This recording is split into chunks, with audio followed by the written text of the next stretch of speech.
Necromancer. The planets were aligned, the hour had arrived, the circle was drawn. Everything was in readiness for the spell of evocation. On the altar lay the consecrated tools of a magician inscribed with strange runes, a wooden wand, a dagger, a chalice of wine, an aspergillus filled with an infusion of herbs for banishing spirits, a small dish of salt, and a thurible issuing forth clouds of smoke from the burning incense within. All these things had been carefully prepared according to the tradition of the Lemagedon and waited for the rite to commence. Beginning in the east, Dick circled around the room lighting the candles on the tall candlestands. An unseasonably cold north wind beat on the window's panes as he began to chant his notes. I invoke and conjure thee, O spirit forers, and, fortified with the power of the supreme majesty, I strongly command thee by Barillamensis, Baldachiensis, Pormachi, Apolloricides, and the most potent princes Genio, Lyacide, ministers of the Tartarian seal, chief princes of the seat of Apologia in the 9th region, I exorcise and command thee, O spirit forers, by him who spake and it was done.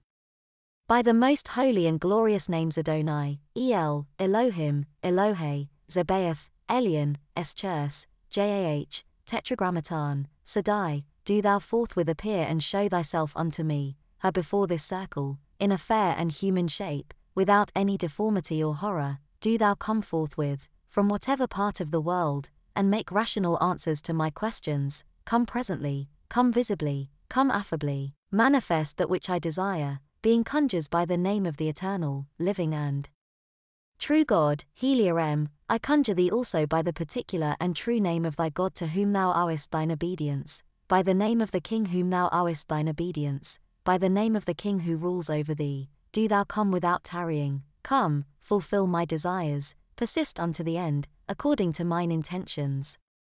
I conjure thee by him to whom all creatures are obedient, by this ineffable name, Tetragrammaton Jehovah, by which the elements are overthrown, the air is shaken, the sea turns back, the fire is generated, the earth moves and all the hosts of things celestial, of things terrestrial, of things infernal, do tremble and are confounded together, speak unto me visibly and affably in a clear, intelligible voice, free from ambiguity. Come therefore in the name of Adonai Zebaoth, come, why dost thou tarry? Adonai Shaddai, King of Kings, commands thee.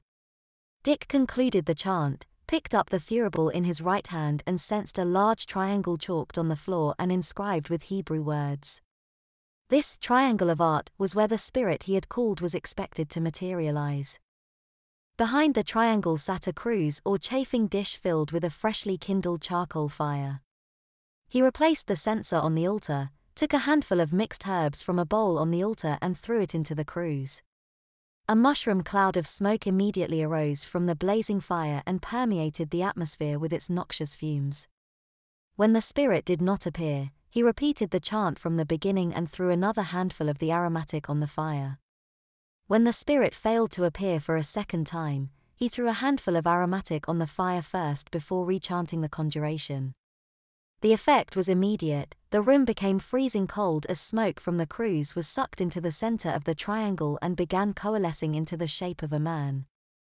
A few moments later, the naked form of a well-muscled man with a thoughtful expression was standing in the triangle of art.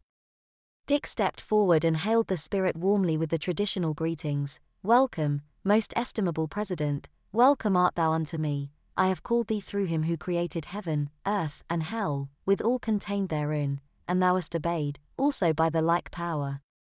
I bind thee to remain affably and visibly before this circle, within this triangle, so long as I need thee, to depart not without license, till thou hast truly and faithfully fulfilled all that I shall require. The spirit regarded him with baleful eye and said tiredly, What wilt thou have of me? Forers looked deeply into Dick's eyes before answering, then spoke. The eyes of a man bear witness to the truth his soul holds. There is no deception in thy eyes, mortal. I shall grant thee thy wish. The carefree days of thy youth shall be restored. Forers made a small gesture with his hands and said, The process has begun. Think not to curse me for the suffering thou shalt endure, for it is out of thy own mouth that this fate was decreed. Release me, mortal. I tire of thy presence. Dick raised his hands and spoke in a loud voice, O Spirit for us, because thou hast diligently answered my demands, I do hereby license thee to depart, without injury to man or beast. Depart, I say, and be thou willing and ready to come, whensoever duly exorcised and conjured by the sacred rites of magic. I conjure thee to withdraw peaceably and quietly, and may the peace of God continue forever between me and thee. Amen. The spirit shrieked with a horrible tearing laugh as it vanished. A whirlwind filled the room, tearing pictures from the walls and scattering his notes across the room. He covered his ears to shield them from the noise as the windstorm surrounded him. The whirlwind tightened and sped up, enveloping him like a second skin. He was blinded and deafened by the assault on his face and ears. His mouth and nose were filled with the taste and smell of ancient musty dust as the whirlwind entered him and compassed his being in the storm. He tried to scream, but the noise was forced back down his throat. He ran to the door in terror, trying to escape the onslaught. He could hear the spirits laugh in the roar of the whirlwind. He opened the front door and leaped out onto the porch. The door slammed and latched behind him. The noise abated instantly. He was standing stark naked on his porch in the dead of winter. A brisk northern wind chilled him to the bone, and he decided that it was probably safer to re-enter the house than to remain out in the wind and risk death by exposure. He stepped up to the door and noticed something strange. The doorknob had moved up on the door. It was above eye level. He grasped the knob with his hand and found that he could no longer put his hand around the knob. It had grown. He seized the knob with both hands and tried to turn it, but it wouldn't budge. He was growing colder with each passing moment. He had to get into the house. He went over to the porch chairs, thinking he would throw a chair through the window and gain access, but the chairs had gotten bigger. He ran to his car and found that it had enlarged too. He tried to open the car door, but the height of door lock defeated him. He looked at the car and house and the down at his hands. The house and chairs hadn't grown, he had shrunk. He pulled the side mirror down and gazed into it, hoping to see what had happened to him. A child's face gazed back out of the mirror and filled him with dread. The spirit had overdone it. He had been rejuvenated into a tot. A new feeling of terror came over him. He had become a small child and he would die from exposure unless he got into some warm clothing or was able to find shelter from the wind and cold. He decided he would try to get into the next door neighbor's house down the hill. He didn't want to be seen in this condition, so he clambered down a back path hidden from the road. The path was an easy downhill slope, but he found that it was becoming more difficult to keep from falling with each step. He approached the neighbor's house from the rear to observe it before attempting entry. His neighbor, Dorothy, was taking down the wash from the clothesline. He sat motionless in the bushes with his teeth chattering, waiting for her to take the full basket and go inside. The phone rang in the kitchen and she left the clothes basket on the ground while she went to answer the phone. He made a mad dash for the basket the minute that she was out of sight. He rummaged through the clothes trying to find something that would fit him. He was dismayed to find that he had seemed to have grown even smaller. The basket came up to his waist and nothing seemed to fit him. He draped himself with a cold beach towel when someone grabbed him under the armpits from behind. A soft feminine voice asked angrily, "And just what do you think you're doing in my clean laundry?" He huddled under the towel and shivered mutely in cold and fright. "Why, you're freezing. Where's your mommy?" He looked up at her, struck dumb by fear. She knelt in front of him and asked, "How old are you, baby? You don't look like you're more than 3 years old. Do you know where your mommy is?" "Well, you can't stay out in this cold with no clothes on. We'll find your mommy later. I'm going to take you inside and warm you up. You're turning positively blue." His nose and cheeks were turning a pale grey with the cold and she was worried he might have been frostbitten. She wrapped him in the beach towel and took him inside. She carried him into the bathroom and began filling the tub. While the tub was filling, she examined him for signs of frostbite or abuse. When the tub was 1/3 full, she put him in the water. The lukewarm water began warming him immediately and she poured water over his head to speed the process. She rubbed his arms and legs briskly with her hands, producing an intensely embarrassing erection. "Does baby like Dorothy's massage?" she said playfully. After his skin had warmed to the touch, she lifted him from the bath and dried and wrapped him in a towel. She picked him up and held him in her arms against her chest facing backwards, and carried him down the hall.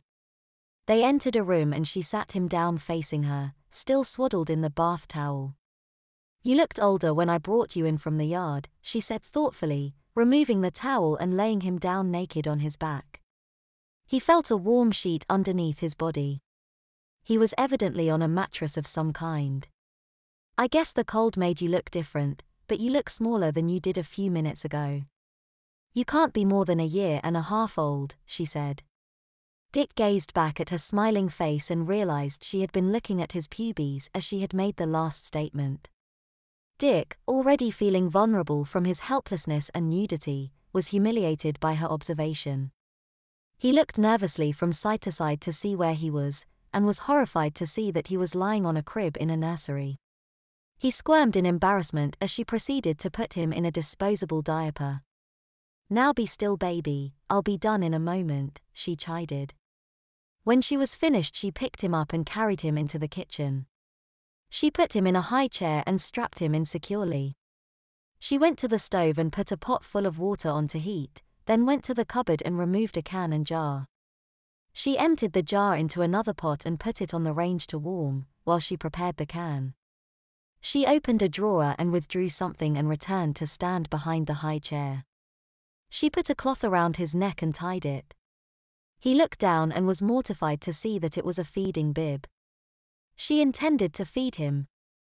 She went to the stove and filled a bowl and brought a chair to sit in front of him. She took a spoonful and put in his mouth. It was warm, sweet, and perfectly smooth. He ate his third spoonful before he realized that he was eating ground oatmeal. She was feeding him baby food. She spooned food into his mouth until his mouth was so full, cereal dripped from his lips and ran off his chin. The thought of eating baby food repelled him, but under the circumstances he had no choice. As he tried to swallow the oatmeal, he felt the front of his mouth with his tongue and discovered that he only had a couple of teeth. He couldn't have eaten regular food if she had given it to him. He decided it didn't taste bad, it was just that eating baby food was unseemly. The entire episode was getting out of hand. He needed to get back to his house and review his notes to see if he could make the demon reverse the spell. She was convinced he was a baby and who knew what would happen if he stayed here much longer with her. He decided he would behave himself until she grew careless and he was able to slip away. The bath and the hot food restored his lost body heat. He was feeling comfortable in spite of his surroundings. She continued spooning food into him until the bowl was empty, then took the bowl and spoon and went to the stove. She took an object from the pot and dried it, then returned and stood in front of him. She put the nipple of a baby bottle filled with warm formula into his mouth. He gulped involuntarily, filling his mouth with formula.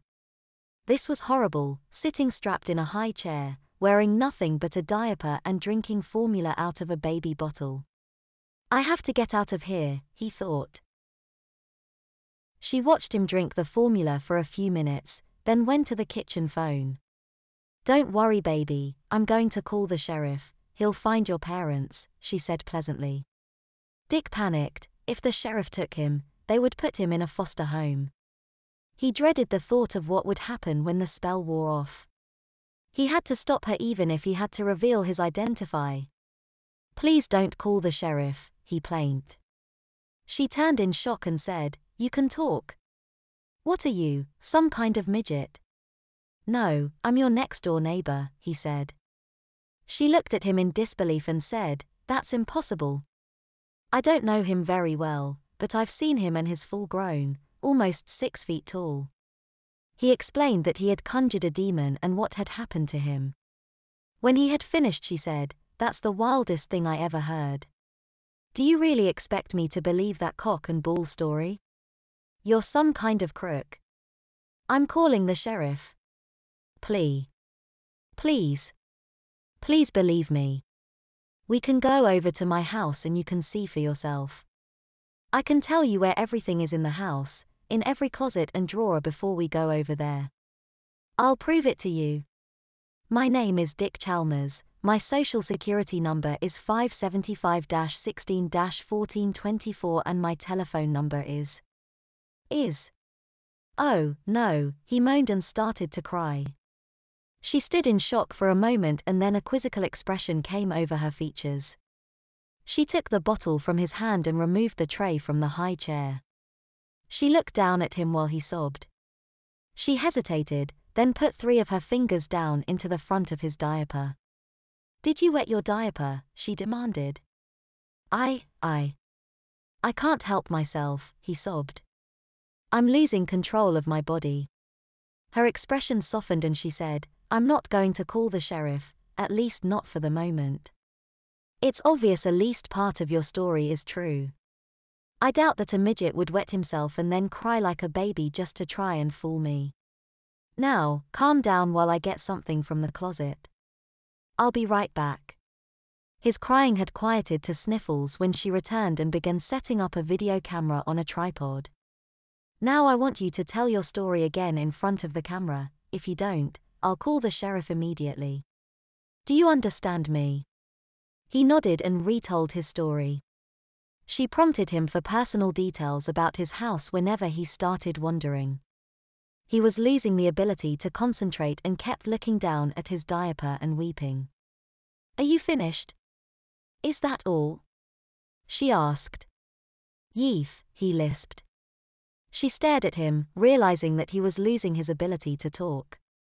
He frowned, looking down with an expression of intense concentration on his face. He looked up at her, then his expression changed to surprise and he started to cry again. Well, what's wrong now? She demanded.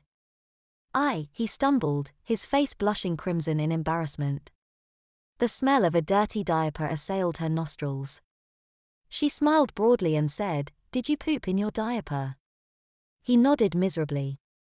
Well, I need to change clothes before we go over and check out your house. Finish your bottle while I go change and I'll change your diddy when I get back, she said confidently, putting the bottle in his hands. Please, change me now, he begged. She looked down at him sternly and commanded, Finish your bottle. Please, he wailed pitifully.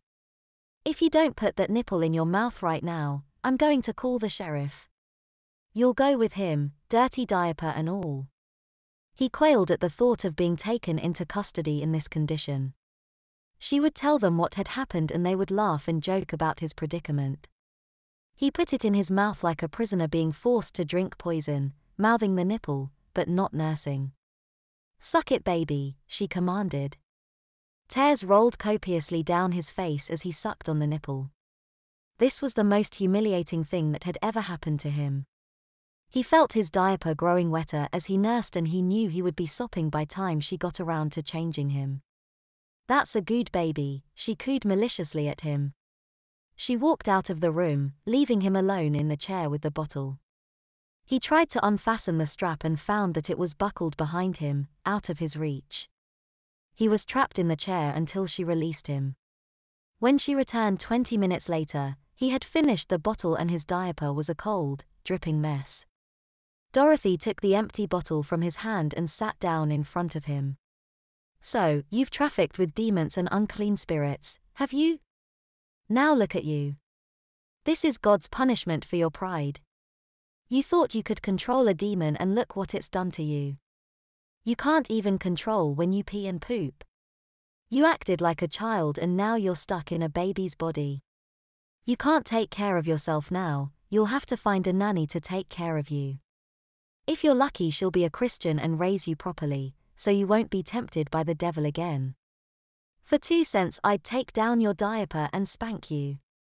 You've been very, very naughty, she said, shaking her finger in his face. He looked shamefaced and moaned quietly, I'm sorry. I didn't mean to do anything wrong, I do. Just WA. Wanted to be Y. Young again. I'm SOR. Sorry I did it. She glared down at him with a self-righteously. If I had raised you, you wouldn't have gotten into this mess. Is your mother still alive? He shook his head no. Your sister? Is there anyone in your family who can take care of you? He shook his head no again. Then I guess I will have to call the sheriff after all. I can't let you wander around outside in your condition with no one to take care of you. It won't be so bad, you'll see. They'll make you a ward of the court and appoint a guardian for you, then put you with a foster family. My husband and I are foster parents ourselves, so I know what I'm talking about. He couldn't look at her, he knew he had to ask her the next question, but it galled him to ask this woman in particular. If only she weren't so Christian, so goddamn self-righteous. Still, better the devil you know. He didn't think she would actually hurt him. Would why? You be my N.A. nanny, he asked meekly. She sat silently, stunned by his request. I'm not scheduled to take any babies, she thought to herself. I could take care of him, all I'd have to do is ask Jim if it would be okay with him. He's never minded before. Jim is always happy to play daddy when he's not working. And I could provide him with a strong Christian home to live in. He did ask me, maybe it's God's will. I'll see what Jim says. She smiled and said gently, well, we'll have to see what my husband Jim has to say. If he says it's okay, then I'll be your nanny. Is that okay with you? He nodded glumly, thinking that living here was better than being taken by the sheriff, barely. I think it's time to get you out of those wet diapers, don't you, she said, unstrapping him and picking him up out of the high chair. She carried him back to the nursery and changed him, then dressed him in a sleeper to keep him warm. She put him in the crib and said, do you think you'll be okay in the nursery a few minutes while I go next door and check your story? He nodded in agreement and she made him lie down and then tucked a comforter around him. She turned on the baby monitor on the wall and picked up a small receiver from the dresser and said, I'm taking this baby monitor with me. I'll be able to hear everything that goes on in here. If you need me, just call, and I'll come right back. Do you understand me? He squeaked out a small yes. I'm going to lock this door behind me, the window's already locked, so there's no point in trying to escape. She shut the door firmly behind her and he could hear the latch engaging. She's right, he thought, there's no point in trying to escape. Besides, if I got free she'd just call the sheriff and I'd be right back where I was. He closed his eyes and tried to rest. The warm milk and food had made him sleepy and it had been a long morning. Within minutes he was fast asleep. She woke him later after she had called Jim and asked him if it would be okay if she came and visited at work. He told her it had been a slow morning and they expected the afternoon to be the same, so she was welcome to come. Dorothy gathered up Dick and the videotape she had made and took him out to her car. She put him in a baby seat in the back of the car, then got in the driver's seat and they drove off.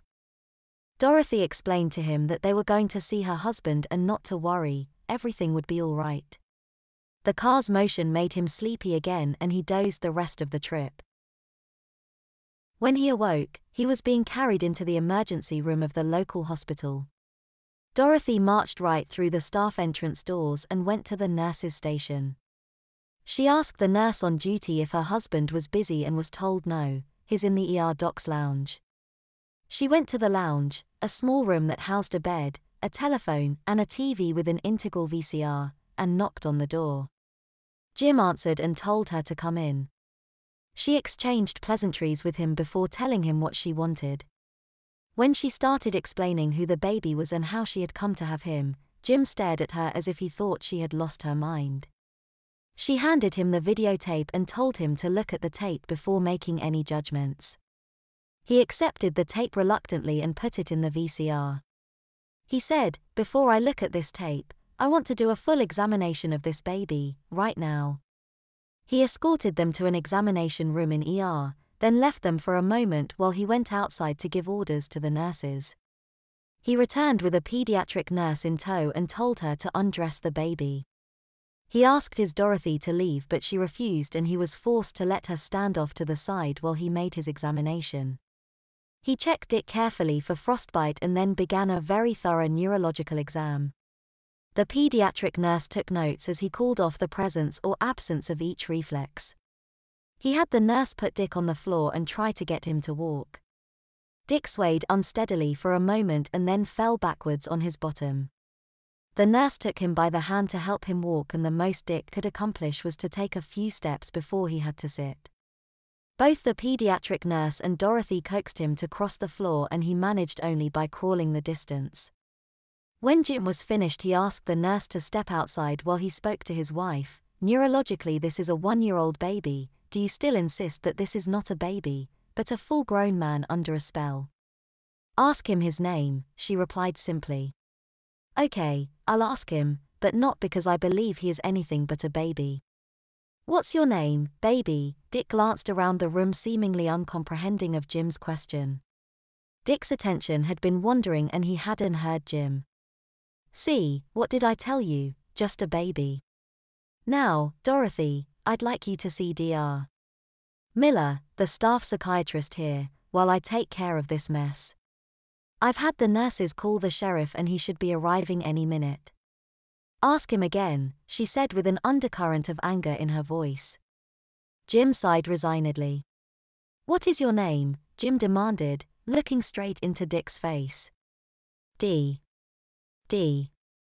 Dick. Chapter. Cham, he stuttered, unable to sound the last syllable of his name. Jim, surprised, said, "What?" Dick, he said, glaring at Jim. Jim called the PD nurse in to take care of Dick while they returned to the doctor's lounge to view the tape. When it had finished, Jim turned to Dorothy and said contritely, "You're right. I just couldn't believe it. It's too fantastic." Dorothy smiled grimly and nodded.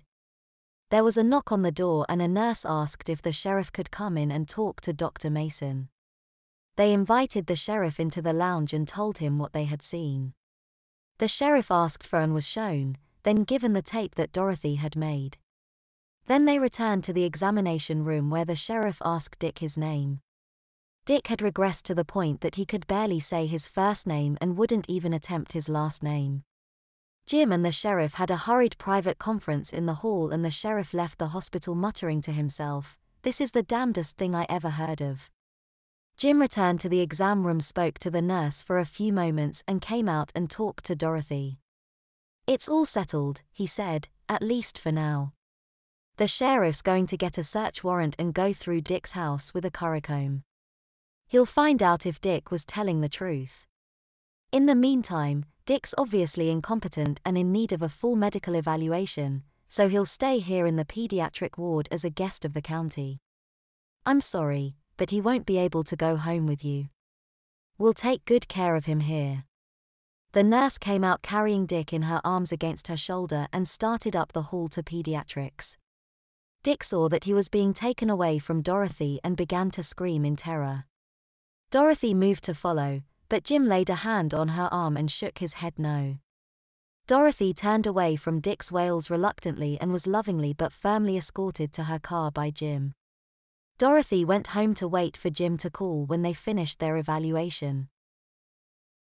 Dorothy received a call about 11 p.m. that night from Jim. "Hello, Dorothy," he said. "We finished the preliminary evaluation on Dick. We've had Dr. Peterson, the pediatrician, Dr. Payne, the radiologist, and Dr. Miller here all afternoon. It seems that Dick is a baby in every respect but one, no fontanelles. He has no growth plates, no fontanelles, nothing that would indicate that he in a growth stage. He won't be getting any bigger. Dr. Miller says the regression appears to be complete, but without communication he can't be sure. Dr. Payne and Dr. Peterson agree that his physical age is approximately 12 months with 3 months error either way.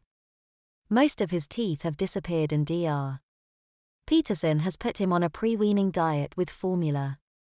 Dr.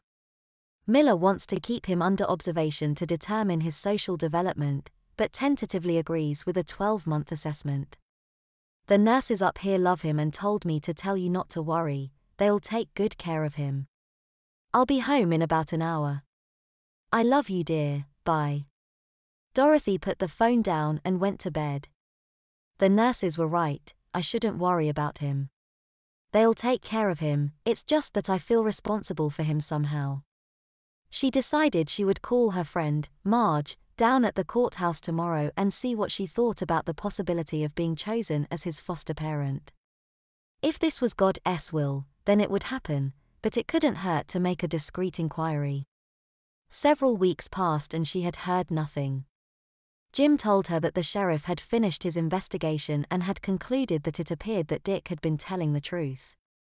He still didn't want to believe it, but the combination of the physical evidence the sheriff had found at Dick's house, Dorothy's videotape and the medical evidence provided by Jim were conclusive.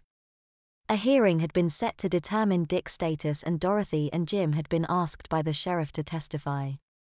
Dorothy talked to Jim about foster parenting Dick and he readily agreed. Aside from Dorothy's desire to become Dick's foster mother, Jim wanted to continue to monitor this case on a daily basis. They went to their attorney and asked him to represent them at the hearing. Dorothy was not allowed to see Dick again until the day of the hearing. She and Jim sat in the rear of the courtroom with their lawyer and waited for everyone else to arrive. A nurse from the pediatrics came in with Dick, followed closely by the public defender, his assistant and the county attorney.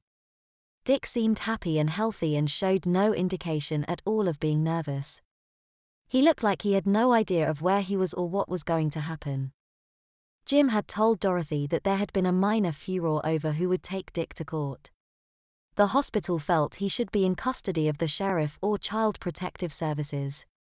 The sheriff had refused, saying that he had no authority to take custody of a baby without a court order, and Child Protective Services refused to take custody on the grounds that he was legally an adult. The lawyer assigned to protect Dick's rights in the case refused, saying that he was unqualified to act as a custodian. No one would accept responsibility for him, and in the end the hospital sent him with a nurse. The bailiff entered the courtroom and called it to order. The judge entered and they all rose and then were seated. The judge looked at his notes and called the attorneys to the bench for a conference. The judge then began, the case of the people v. Dick Chalmers is before this court today. The purpose of this hearing is to determine the competence of Mr. Chalmers. Is the defendant's attorney ready? Is the defendant present? Is the county attorney ready? Good, then we'll begin. I wish to point out to all present that this is not a criminal court and that the rules of evidence are more informal in a hearing of this kind. Nevertheless, witnesses will be sworn and the laws regarding perjury and contempt remain in full force. I hope it will not be necessary to point this out again in this hearing. I see from the county attorney's exhibits that medical testimony will be given. Are the physicians concerned present in the courtroom? The county attorney spoke up. If it please the court, the attending physician from the emergency room is present to give testimony. The other physicians have provided depositions. Has the defendant's counsel had access to the depositions? Asked the judge. Dick's lawyer answered, Yes, Your Honor. The judge continued, I see that the sheriff is here to give testimony. I also have a number of amicus curiae briefs, one from the defendant's bank, which claims to have a full power of attorney in financial matters and wishes to continue in that capacity, one from Child Protective Services, which argues that they have no jurisdiction in this case, and a third from the Dr. and Mrs. Mason requesting appointment as foster parents for the defendant. I fail to see how I can appoint a foster parent for an adult, but the court will consider that issue after competency issue has been disposed of. Mr. County Attorney. If it please the court, Your Honor, it is the state's contention that the defendant is both physically and mentally incompetent to handle his affairs and the defendant, having no known relatives, should be protected from the consequences of his incompetency, said the county attorney. Defense. Your Honor, under the circumstances the defense wishes to stipulate incompetency and only wishes to represent the defendant's interest in guardianship and custodial issues, said the defending attorney. The judge removed his glasses and looked down at the defense in disapproval. Did I misunderstand, or did I hear the defense say that he wishes to stipulate the entire competency issue, said the judge. The judge put his glasses back on and said, I have recently returned from vacation and there may be aspects of the case that are known to everyone in this court but myself. However, as the judge of record in this case, I cannot allow the defendant's rights to be surrendered without a proper hearing. Mr. County Attorney, I direct you to proceed with your case as if defense counsel opposed it. I expect the defense, if it is not going to oppose the issue, to at least assist with the exploration of the facts, in order that your client's interests be represented fairly. Mr. County Attorney, I believe that you wish to call the sheriff first. The sheriff was called and sworn and testified about what he had seen in the hospital and what the search of the defendant's house had revealed. At the end of his testimony, the judge stopped the sheriff and asked, Sheriff, do you mean to say that you believe that a demon caused the defendant's incompetence? Your Honor, I don't know what caused it, all I know is what I saw and found in the house. Dr. Mason was called next, and he testified that the defendant appeared to have the mental and physical competence of a 1-year-old. He also testified that in his professional opinion, barring a miracle, Mr. Chamus' condition would not improve. When Dr. Mason eluded his wife's tape, the judge's interest was piqued. Mr. County Attorney, there is no mention of this tape in your exhibits. Is this tape available and why haven't you included it in the evidence? Your Honor, I have the tape with me. The tape has many personal financial details of the defendant's life. Since the defense had informed me of his intention to stipulate the issue of competency, I had thought it would not be necessary to reveal these details in open court. My intention, Your Honor, was to preserve the defendant's privacy in so far as possible. The court recognizes the efforts of the county attorney to preserve the defendant's privacy, but finds that the need for the facts outweighs other considerations. The court would like to see this tape. In the interests of the defendant's privacy, the court will view this tape in chambers. I would like to have the defendant and his attorney present as well as the county attorney. I would also like to have Mrs. Mason present, since she was present at the time the tape was made. Court will recess for 15 minutes while the bailiff prepares the tape for viewing. Mr. County Attorney, if you would give the tape to the bailiff. This hearing will reconvene in my chambers. Court is recessed, he said, banging the gavel. The Dorothy found her way to the judge's chambers, which was guarded by the bailiff. When the nurse attempted to enter with Dick, the judge turned to the public defender's assistant and said, Mr. Chamus, your girlfriend and her child will have to remain outside. The assistant protested that he was not Mr. Chamus and was ignored by the judge. The judge then turned to the defense attorney and said, Sir, would you direct your client to remove his girlfriend? Your Honor, that's my assistant, not my client. That's my client, pointing to Dick. The judge looked at him in disbelief and then saw the faces of everyone in the room. He saw that there was general agreement about the identity of defendant and motioned the nurse and Dick into his chambers. You may come in, I'll sort this out after I've seen the tape, he said tiredly. The judge invited everyone present to be seated, the lights were dimmed and the tape was shown. When the tape was finished, he turned to Dorothy, pointed to Dick and said, Mrs. Mason, is that the defendant sitting on that woman's lap? Yes, Your Honor, she said demurely. Bring Mr. Chamus over to me, I'd like to question him myself, he ordered the nurse. The nurse brought him to the judge, who sat him on his knee and proceeded to question him. Mr. Chamus, do you know why you are here? He asked kindly. Dick gazed absently around the room. He took Dick's chin in his hand and asked, Do you know your name? Dick saw Dorothy and his eyes lit up. He smiled and stretched out his arms for Dorothy to take him. Do you know her? He asked. The judge waited patiently for Dick's excitement to die down. Suddenly the judge frowned and looked down at his leg. In his excitement, Dick had flooded his diaper and the pants leg of the judge's three-piece suit was soaked. The judge motioned for the nurse to take Dick, then took his handkerchief and blotted the wet spot on his trousers. "Mrs. Mason," he said, "I understand you and your husband want custody of Mr. Chamus. Can you tell me why?" Dorothy explained that she and her husband were childless and that they had been employed by the state as foster parents for many different babies. She told the judge about Dick's request that she take care of him and about her husband's continuing professional interest in Dick. "He certainly seems to like you," the judge observed. The judge looked at the attorneys and said, "I trust there will be no objection if I place Mr. Chamus in Mrs. Mason's care." They shook their heads no.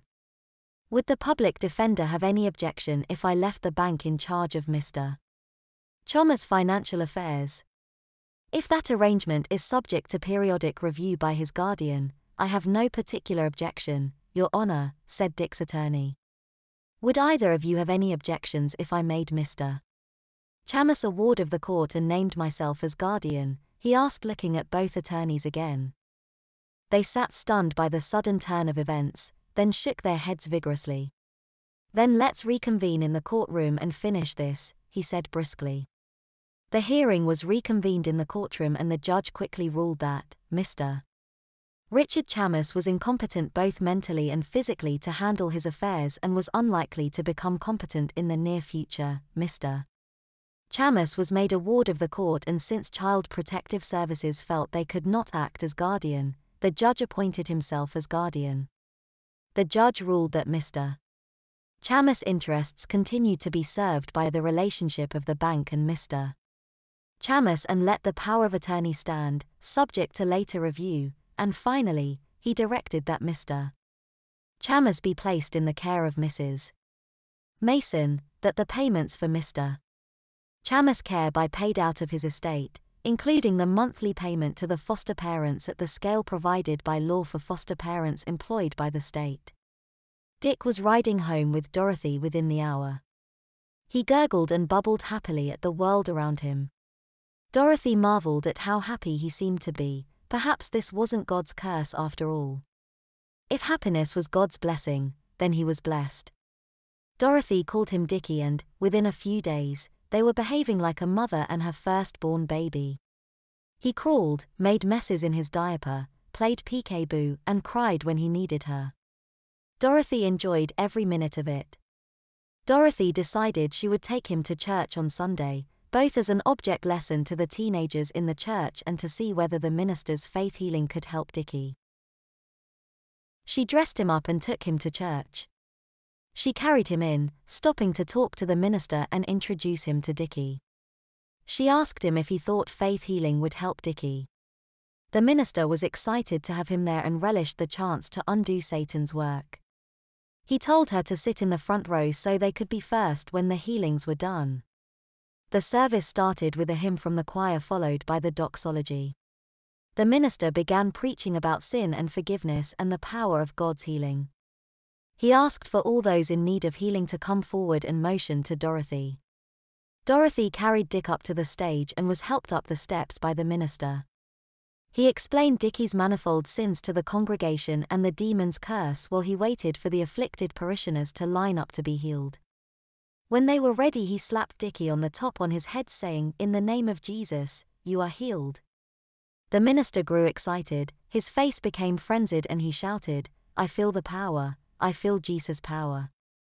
The curse is lifted, you are forgiven," and slapped him on the forehead. The slap brought a blinding burst of light to Dickie's eyes and he felt stunned. The minister went down the line repeating the formula for everyone in the line. Dickie's consciousness seemed to telescope in and out of focus and the rest of the service was a blur that faded in and out of his mind. He awoke in his crib later that afternoon with a wet diaper and started to cry. A few moments later Dorothy came in and asked, "Is Dickie's diaper wet?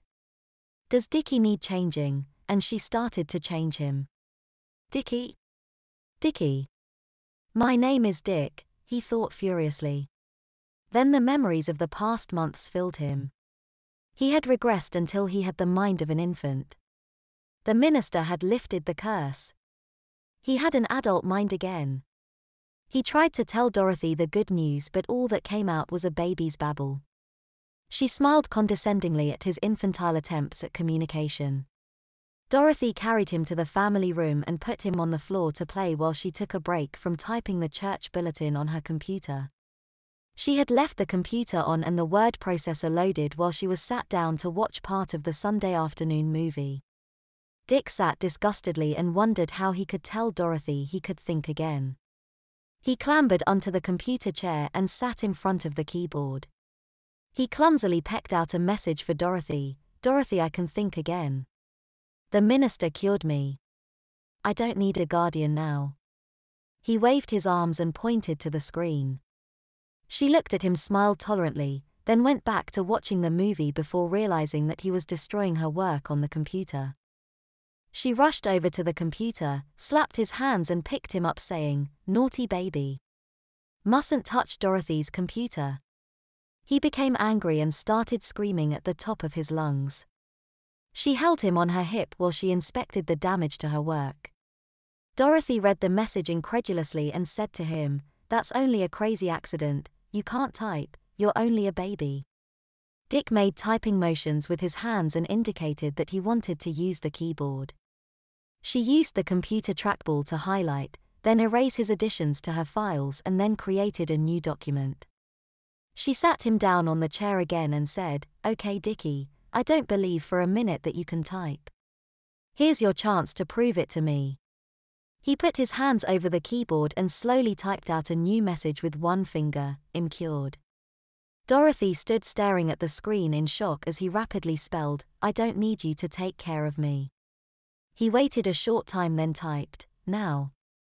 A curious expression of disbelief mixed with dismay crossed her face, then vanished as a look of understanding came into her eyes. She reached down and picked him up, then carried him to the couch. "You can think again, can't you?" she demanded furiously. He nodded his agreement. "You are not a man. You're a baby. Do you understand?" she raged at him. She shook him and said, "You're never going to type again. Do you understand me? You're a baby and you're going to stay a baby, my baby." He shook his head no without thinking. "What do you mean, no? You're mine now, my baby. And you're going to stay that way." She turned him over her knee and began spanking him. He cried in helpless frustration as she spanked him until he could feel his pulse throb painfully in his bottom with every heartbeat. The pain grew until it was agonizing. He struggled in a futile attempt to escape. Finally she stopped, picked him up and held him with his face 3 inches from hers and asked, "Are you going to type on the computer again?" He shook his head no as tears of pain rolled down his face. "Are you going to be a good baby?" He nodded yes. "You're going to be Mommy's sweet baby forever and ever, aren't you?" He nodded yes and she cuddled him to her breast. "I know what Mommy's baby needs to take his mind off spelling," she said, carrying him into the kitchen. She went to the refrigerator, reached in and pulled out a bottle. She guided the nipple into his mouth, saying, "Take it, baby. Suck on your BABA. Take it or Mommy will spank." He put his mouth around the nipple and was surprised to find that his mouth automatically began to suck. He glanced up at her and saw she was beaming maternally down at him as he nosily suckled the bottle. She took him back into the living room and sat down with him on her lap while he continued to nurse his formula. As his stomach became full, he realized that his crotch felt warm. He was peeing as fast as he swallowed the formula. He wanted to cry, but his body was too busy nursing to do anything but suckle. When he was finished, she burped him and rested his head against her breast. She kept him cuddled in her arms for a long time afterwards. "From now on, the computer's off limits to you, baby. Do you understand? Off limits. You're never going to spell anything again. Mommy's going to throw away your blocks too, baby. You won't need them. Will you?" He shook his head no, causing a tear of submission to roll off his cheek and down into his ear. It was clear now that the demon hadn't cursed him, it had merely regressed him as he had demanded. It was the minister who had really cursed him, leaving an adult mind in an infant's body. God had cursed him for the sin of necromancy, causing him to be found and fostered by someone who would never let him grow up. He had been granted the boon of everlasting youth and been given into the care of someone who would cherish and nurture him for the rest of his life. He realized now that wishes fulfilled too well are curses. Worse of all, he realized that this is what he had always wanted, a good woman to love and take care of him. He loved her too. He couldn't help himself. He wanted to be with her forever. He loved his mommy. Time would soon become meaningless to him as the days merged into months and the months became years. He would drift on an ocean of baby formula amid aisles of soggy diapers. Scenes from his future flashed through his consciousness. Dick witnessed the slow destruction of his mind as he saw himself adapting to his environment. He saw himself chortling and cooing in Dorothy's arms happily as she tickled his chin. He observed himself crawling in a playpen and playing contentedly with the other infants in the church nursery on Sundays. He felt his distress as the diaper rash he would soon have made him cry and hold out his arms to be picked up and comforted by her. His psyche would be bounded by the simple needs of a babe. He would be changed, as all men are, by the events which shaped his life. His soul would be transformed by a lifetime of infancy into a guiltless, innocent spirit that was incapable of sin. He sensed with mounting horror the grey blankness that marked the end of his life. The judgment that lay after his life frightened him. Somehow he knew he wasn't going to hell. God would allow him into heaven, he realized, but there would be a price beyond what he had already paid. He had the distinct feeling that he would spend an eternity in diapers.